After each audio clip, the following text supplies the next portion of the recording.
Hey everyone, Internet PCS book reader here. Today I want to talk about Talking to My Daughter, A Brief History of Capitalism by Yanis varoufakis. I know I just read Haju Chang's book on capitalism a few months ago, which is also mostly just basic knowledge of, capitalism. And don't get it wrong, Hajun Chang's book is really good. It's a book that tackles 23 things of what capitalism, more specifically neoliberal capitalism, that most of the world are currently practicing claims to be versus their real world application.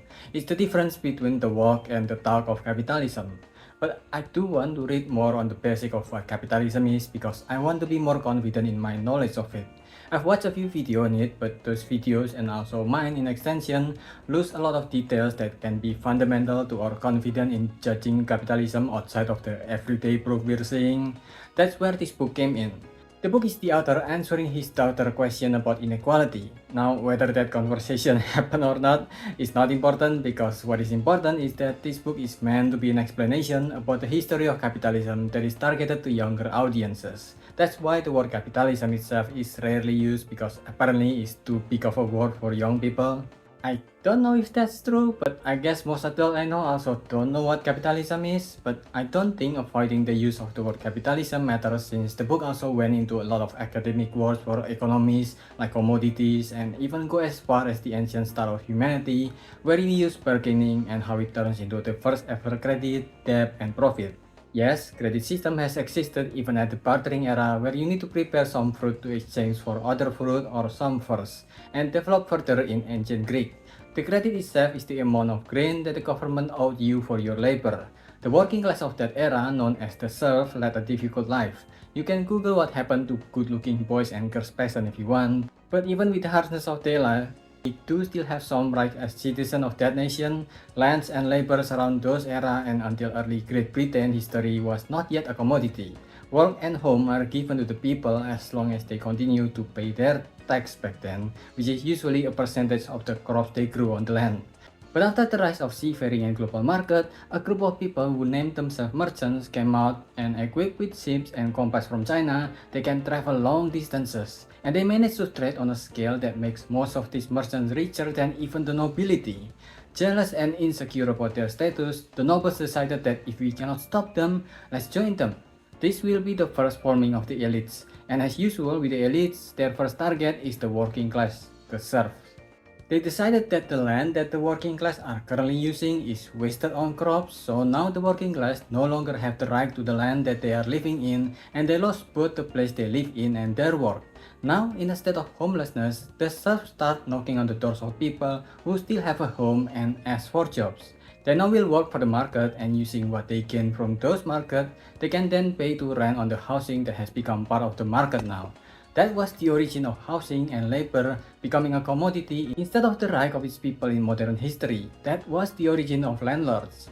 This and the later industrial revolution started in Britain because of their geographical advantage and disadvantage. America and Australia, for example, at that point is still focusing on hunting and making arts, lots of arts, because those two lands are rich with foraging resources. They don't have to resort to having to farm for most of them because of how easy it is to find food on a daily basis. So no, it's not because one race is more superior than the other. But of course you guys know that already since only stupid people believe about race superiority based on quack science like phrenology or eugenics.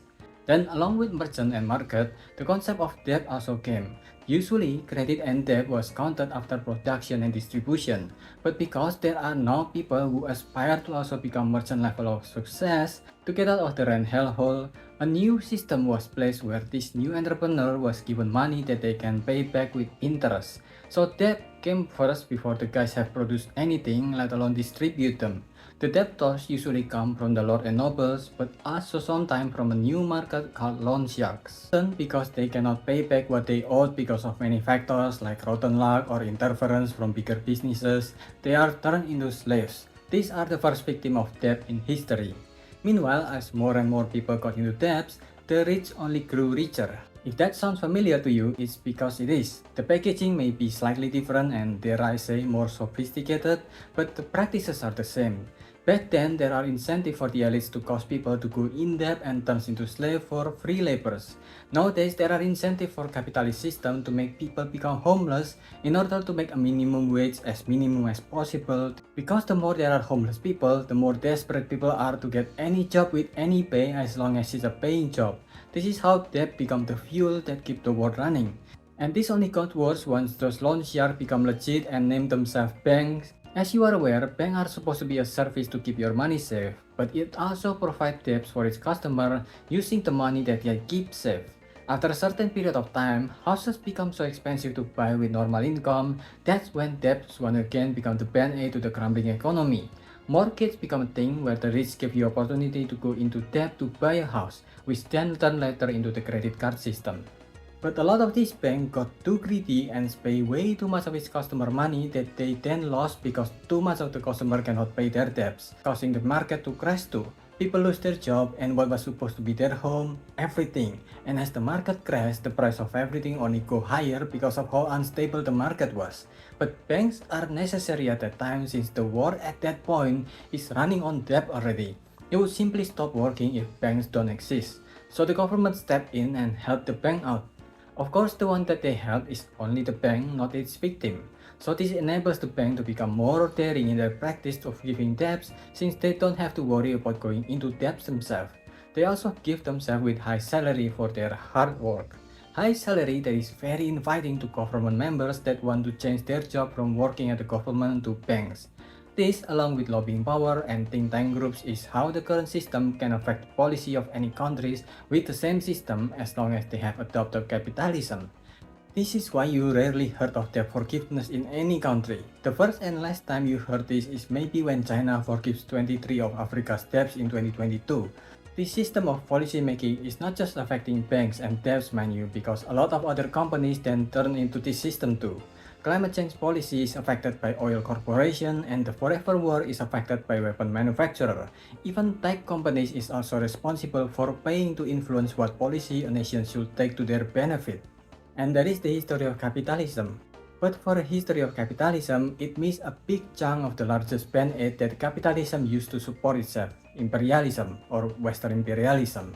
I mentioned the forever war and weapon manufacturer just a short while ago along with oil companies, but they're one of the big reasons why America and its NATO allies kept attacking and invading other countries, especially in Middle East and Global South.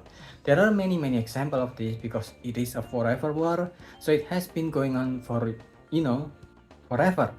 But let's just use the most blatant one, which is the Iraq invasion by America during George Bush and Obama's presidency. They will claim that it's counterattack for 9/11, which in itself is counterattack for the US many war crimes. It's blowback, but it's another topic. And that doesn't even matter because 9/11 is not even from Iraq, which is in Middle East. It's by a guy from Afghanistan, which is in Central Asia.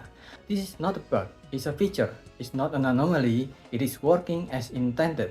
And it's unfortunate that it's not mentioned at all in the book.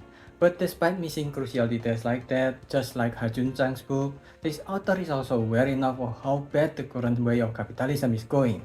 He even starts the book with acknowledging that the economists, the current experts of economy, are blatantly biased towards capitalism, that they work as propagandists for the benefit of capitalism instead of the people who is choked by its system. And the solution that the author suggested is even more radical than Hajun Chang. Hajun Chang suggested another form of capitalism that will dismantle the current neoliberal capitalism that we are using, which is definitely better than the current one, which is neoliberal capitalism, but that's because the bird is in hell. Neoliberal capitalism is the worst form of capitalism ever. That's how we got to where we are, but that's still just another band-aid.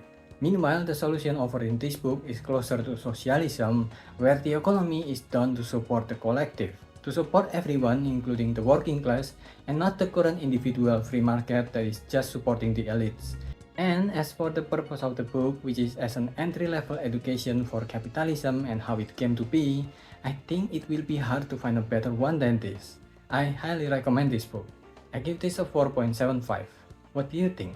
Let me know if I missed anything, so leave your thoughts in the comment below and subscribe to the channel. That's about it. See ya.